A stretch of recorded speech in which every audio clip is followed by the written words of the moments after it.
Hello and welcome to Catholic Truth Online. We'll be going through the chapter on the Catholic Church in our Catechism, which is chapter 11, and I'll probably read the first half and give some explanations or comments as I go through, and we'll leave the second half of this chapter for the next video afterwards. So the first question is, what is the Church? The Church is the visible society founded by Christ himself to continue on earth his work of teaching, sanctifying, and ruling mankind for their eternal salvation. So it says it's a visible society. It's visible, founded by Christ himself. So if you say, who founded the Church? The answer is Christ. It's not some other man that came, after Christ or anything like that. To continue on earth his work of teaching, sanctifying, and ruling mankind.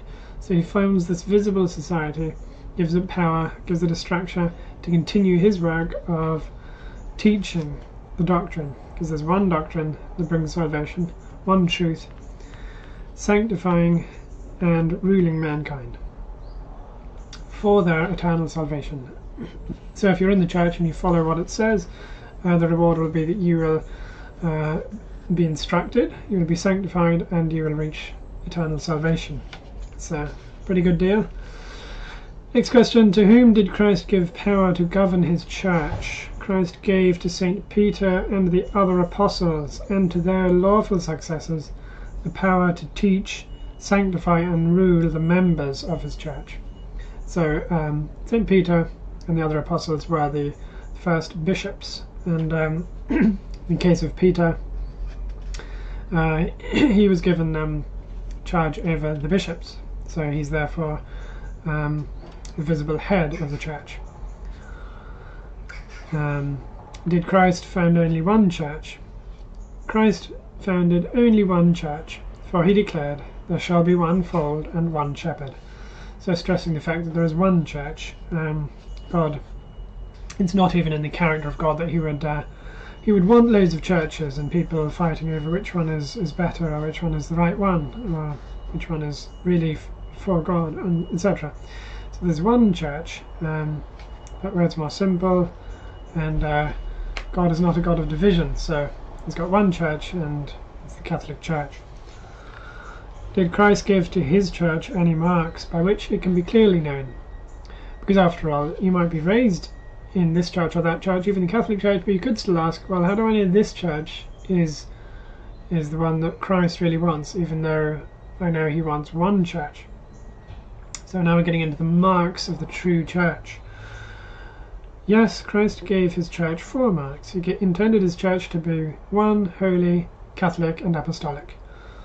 And it gives some scripture references there from St. John 10:16, Ephesians 5:25 to 27, Matthew 24:14, and Ephesians 2:20.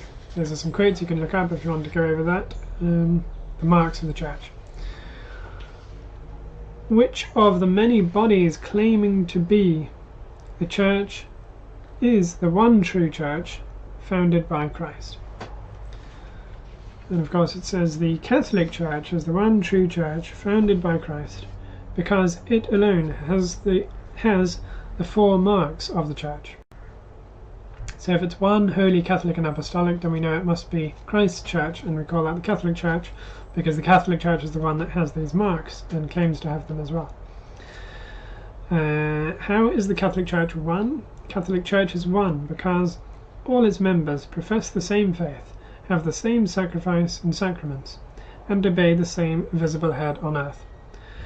So we're going to go into the marks, but that's it for this chapter. We'll go on to the next half of it in the next one, but I'll do some more explaining right now. So it says, it's one because its members profess the same faith, so there's no division among Catholics.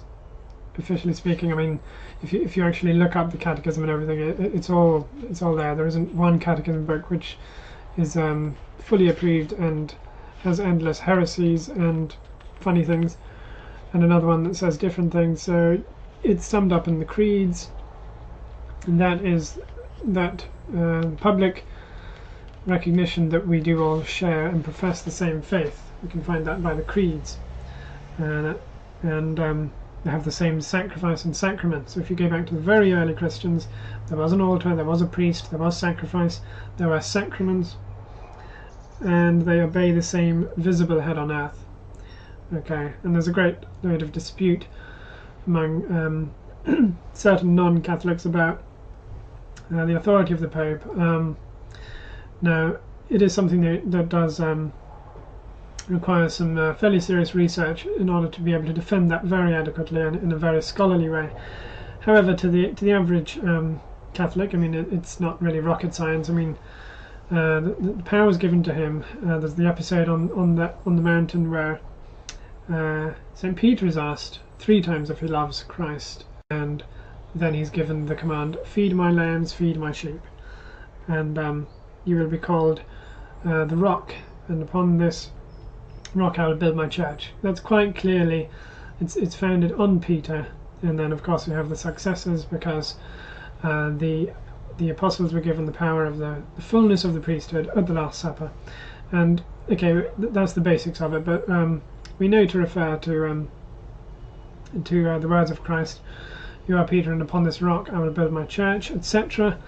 And when and then when the apostles are given their power, that is during the Last Supper.